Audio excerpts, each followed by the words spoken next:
Okay, so we're going to grab the parts. So first let's go to this one and let's grab a motor.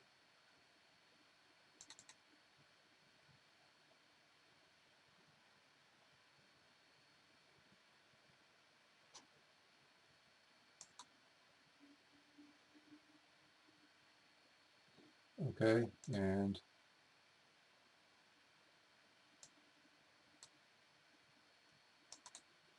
okay, so now I'm in the structure folder and then the C channel folder, and we're looking for 1 by 2 by 20.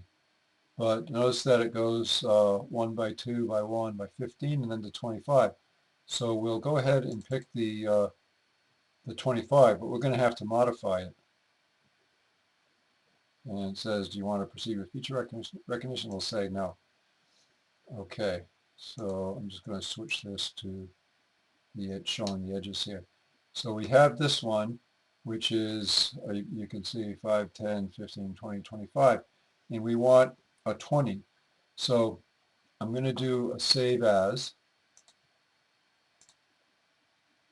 right, and we'll put that in the same folder as with the other C channels, but let's change this to a 20.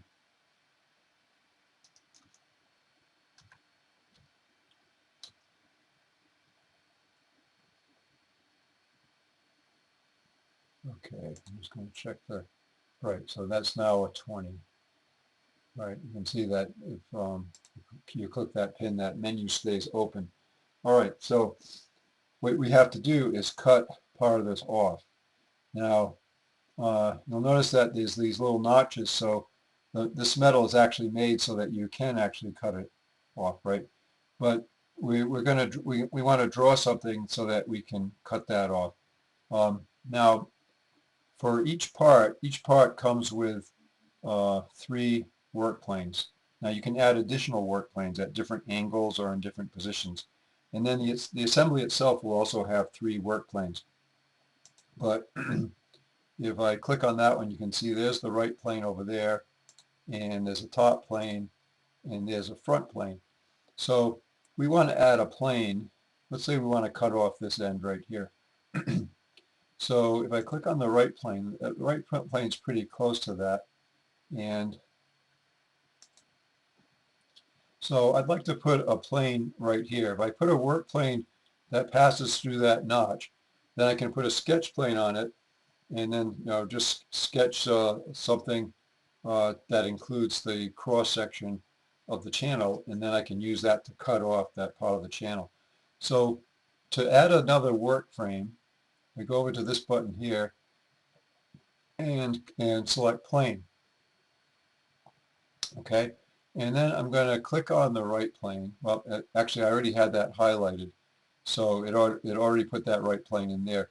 And now see, it's looking, well, you probably don't want to put another plane right on top of the right plane because you already have that plane. So it's guessing that I want to offset it by some distance, right? So the other thing I can do is just kind of zoom in here a little bit and pick that point right there. And now it says, oh, SolidWorks is assuming that I want a plane that's perpendicular to the right, I'm sorry, parallel to the right plane and passes through that point, which is exactly what I want. So I'll just click the green check mark there. And now I have a plane that's passing right through that section, okay? And now I'm just going to click the sketch button because I want to put a sketch on that plane, okay?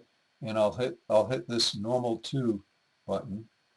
And so what I'd like to do now is actually I'm just going to draw a square that will enclose this cross section here. So I'll use this button right here, and I can click on that, and I'll just put this a little bit past for now. And I would like to, I'm going to hit the escape button to get out of the rectangular button. And now I would like to, right now this says under defined. I would like this to have this fully defined, right? So if I pick on this point, and actually I'm going to have to stop here and pick up with the next video.